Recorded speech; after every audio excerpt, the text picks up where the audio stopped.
Good evening and welcome to News 24. This is Marin Samdani with the top news of the day. Prime Minister Sheikh Hasina today paid rich tribute to father of the nation Bangabandhu Sheikh Mujibur Rahman by placing a wreath at his mazar in Tungipara this morning on the occasion of his 43rd martyrdom anniversary and the National Mourning Day. After laying the wreath, the Prime Minister stood in solemn silence for some time as a mark of profound respect to the memory of Bangabandhu. A smartly turned out contingent drawn from the three services gave a state salute on the occasion, while Bugle played the last pose. Chiefs of the three services were present at that time. Accompanied by Sheikh Rihana, the Prime Minister then offered munajat at the mazar, seeking eternal peace of departed souls of father of the nation, Bangamata Begum Fazilatul Nisa, Mujib and other martyrs of August 15, 1975 massacre.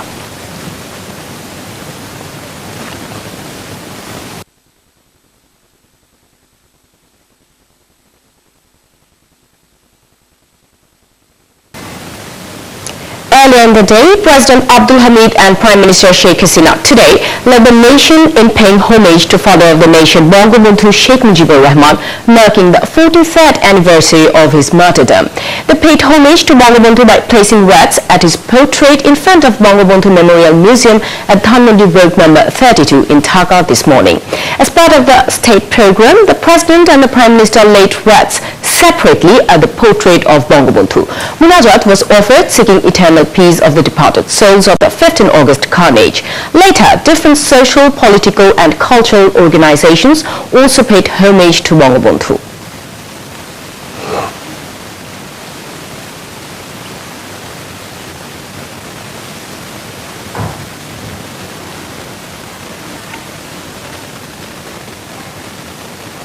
Members of the National Press Club in Dhaka also paid homage to Bangabandhu Sheikh Mujibur Rahman by placing floral wreaths at his portrait in front of Bangabandhu Memorial Museum at Dhanmondi Road number 32 in Dhaka.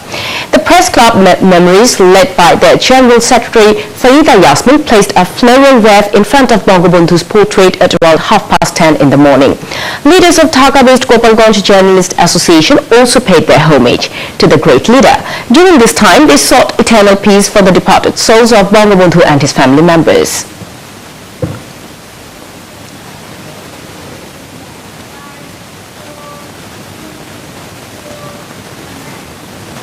BNP Secretary General Mirza Fakhrul Islam Alamgir today said that the government would be forced to meet their two demands of releasing their chairperson Khaleda Zia from prison and holding the general election under an impartial government. He made the command before a Milad and Dua Mahfil program at the Naya Palton Central Office in Dhaka. The program was organized on the birthday of BNP chairperson Khaleda Zia to pray for her immediate cure from physical sickness and immediate release from prison. Mirza Fakhrul said that Khaleda should be released from prison to restore democracy in the country. At the same time, he also said that the voting right of people should be restored through staging movements. Fakhrul also called on party leaders and activists to be prepared for the movements.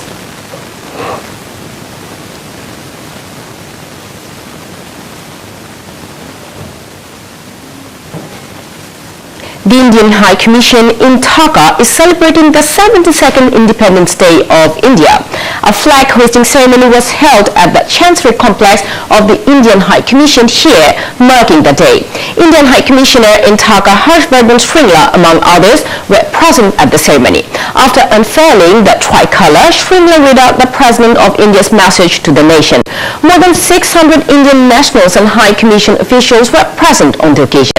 Later, Indian children participated at a cultural program there.